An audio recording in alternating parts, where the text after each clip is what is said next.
Motorsport TV Live, brought to you by Motorsport Tickets, the dedicated motorsport experiences provider.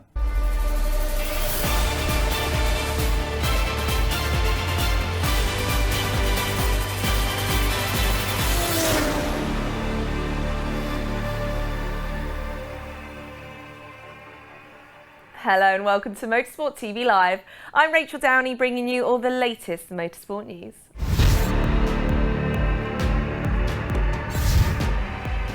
Marc Marquez must be patient after latest injury setback.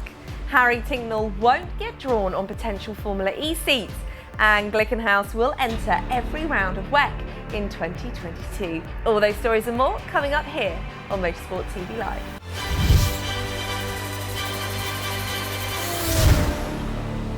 Honda MotoGP team boss Alberto Puig says both HRC and Marc Marquez must exercise patience following his latest injury setback, but that his doctor was positive regarding recovery. The six-time MotoGP world champion suffered a concussion 2 weeks ago while training off-road ahead of the Algarve Grand Prix.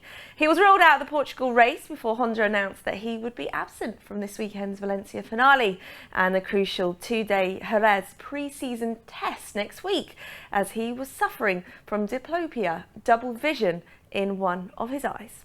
Marquez had previously damaged the same nerve back in 2011 in a Moto2 crash at Sepang, which required surgery.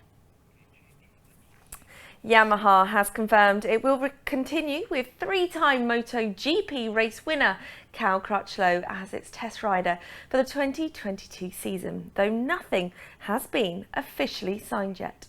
The three-time MotoGP race winner joined Yamaha at the start of 2021 as its official test rider following his retirement from full-time competition at the end of last season. Crutchlow replaced three-time world champion Jorge Lorenzo in the role, the Spaniard having briefly returned the mark with whom he won all three of his MotoGP titles in 2020, following his retirement from racing at the end of a woeful campaign with Honda in 2019. Although the ongoing COVID pandemic has complicated Crutchlow's testing program with Yamaha this year, the 36-year-old Briton was present in February for the Qatar tests and has also carried out several private outings, including recently at Aragon on the 2022 M1.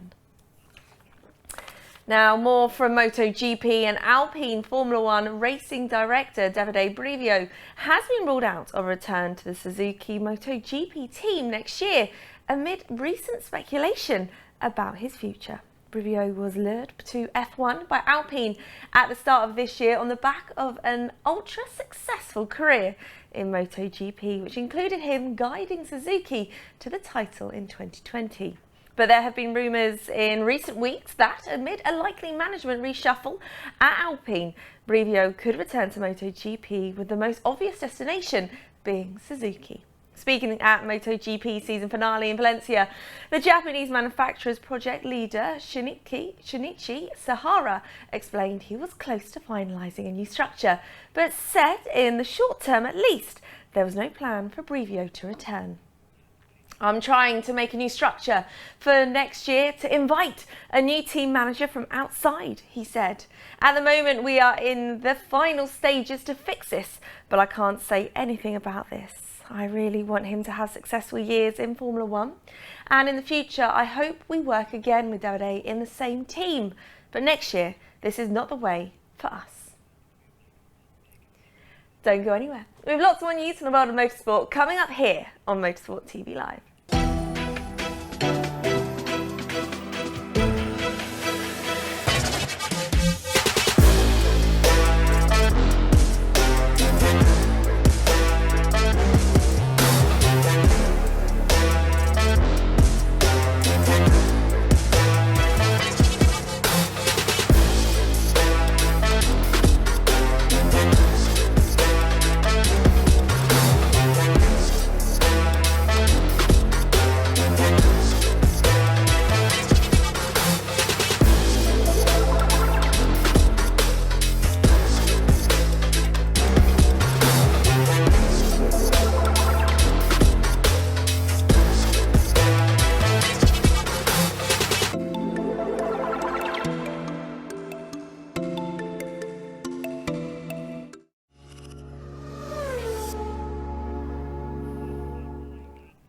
Brazilian stock cars in action there, and they're back live and exclusive on Motorsport TV for the penultimate round of the season from Santa Cruz do Sul in just over a week's time.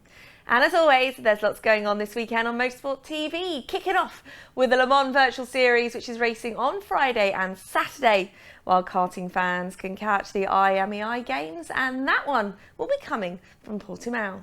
That's all live, and it's all happening this weekend on Motorsport TV. IMSA now, and Tristan Vautier put JDC Miller Motorsports on top of the times in third practice for Petit Le Mans before heavy rain sent everyone to the pits long before the 1 hour 40-minute session was over. Vautier, who with co-drivers Luc Duval and Sébastien Bourdais won this year's 12 Hours of Sebring, clocked a 70.796 second lap, just under 300ths faster than Chip Ganassi Racing, whose best time came courtesy of Kevin Magnussen. 6/10 behind was the afternoon's pace setter, Harry Tincknell of Mazda, who turned more laps than any other prototype and winding up just ahead of the two title contenders, Felipe Albuquerque of Wayne Taylor Racing, Acura and Pipo Derani. I spoke to Harry earlier today and asked him how he was finding things in Atlanta. Yeah, really love this circuit. I mean, it's really, one of the most fearsome but rewarding tracks, I think, on the calendar. And obviously Petit Le Mans is one of the major races in the endurance year. So it's a little bit unfinished business here for Mazda. So we've got, the last weekend of the program, and we've got, one more opportunity to try and win this big race. But it's all been going well so far. FP3 was a little bit affected by the rain, so there wasn't really too many proper lap times set. But in FP2, we were quickest. And yeah, we've got qualifying later on today. It's a bit of a slow day at the track, just qualifying later at 5 o'clock. It's only 9 o'clock in the morning at the moment. So we're just preparing hard and getting ready, but we're feeling good, and we want to send off this program on a high. We've got so many fans. I think when the program was announced, it was stopping. The outpouring of support from all the fans was amazing, and we've got many of our fans signatures on the car this weekend that they've sent in on social media. So we want to do them proud, and we want to do the team proud, and we obviously want to do Mazda proud as well. So we're doing everything we can. Well, already that to me sounds like a lot of pressure. It's Mazda's last time out, season finale. You've got all those fans there. Do you feel the pressure? And if so, how do you deal with that? Do you know what? It's an interesting one this weekend. Obviously, we want to go out on a high, but actually the atmosphere in the team is almost just taking it in our stride like every other weekend. I mean, obviously, I think on the grid tomorrow, there's going to be a few sort of presentations and a few things, and you probably start to feel the fact that it is the last race, but we're just trying to treat it like any other one. I know it's a bit of a boring answer, but honestly, it's not really being talked about too much internally, but within the actual team. Obviously, externally in the press and stuff, it's a little bit more talked about, but we're just doing our thing. We've got a good rhythm going, and we've been fast here before. We were second in the 6 hour race here last year, and we started the weekend off well. So just try not to think about it too much and just take it corner by corner. It's going to be an intense race, and there's 43 cars, which is 10 more than last year, and it's only a 1 minute 10 laps. So it's going to be intense the whole way. Well, actually, one thing I want to ask, and I'm sure quite a few fans of the sport want to know, how do you deal with things like jet lag, especially in between races? It's 9 o'clock for you there. How do you deal with that? Yeah, I mean, I've been doing about 60 flights a year for the last 5 or 6 years, so you start to get into the rhythm of it a little bit. Generally, I think the best way to deal with jet lag is to know what time you're landing before you take off, and then try and plan your sleep around that. So going to America, I always try and have 2 or 3 hours sleep on the plane, even if it's just a little cat nap, just to get you to 9, 10 o'clock that night, because you're landing and it's already 2 o'clock in the morning UK time or whatever. So you just need to get to 10 a.m. and then just do your best to sleep through as much as you can up into the next morning. And other times you might be landing at 7 a.m. and you've got to survive the whole day, and so generally trying to be outside, go for a little gym session or something like that. Just try and keep your body awake until that point where you can go to sleep. The worst thing you can do is sleep in the middle of the day, and then it just completely screws everything up. But we have a good team around us in terms of the physio side and physical fitness side. And I think obviously being super fit helps as well a little bit. And all the usual stuff like drinking lots of water, staying hydrated. But luckily, I don't have to think about that too much. I've got a good team around us who just hand us the water bottle or the hydration aid, and we get pampered pretty good. Wow, sounds like I need them on a night out. Now, it's, silly season, I would say, for a lot of the race series at the moment.